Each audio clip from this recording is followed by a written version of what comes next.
前小朋友驚默書怕測驗，而家香港好多小學都變啦。樂善堂學校今年起取消中英文默書，課堂遊戲 AI 小工具齊上陣，生字唔使死記，一路玩一路學。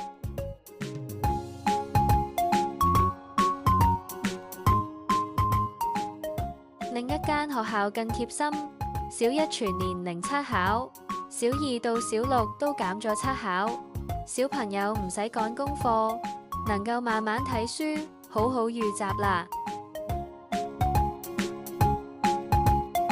好多校長都話學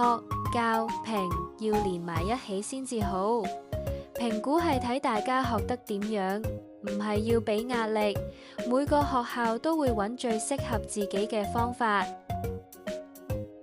學界近年探討點樣減少考核同評估，例如不以考試方式考核學生表現，認同此舉能減輕學生壓力，但強調學校仍然需要評估機制，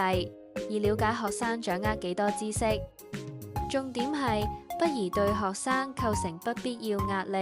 認為各校需要尋找適合校情嘅評估方法，少啲壓力，多啲開心，校園學習更有趣啦。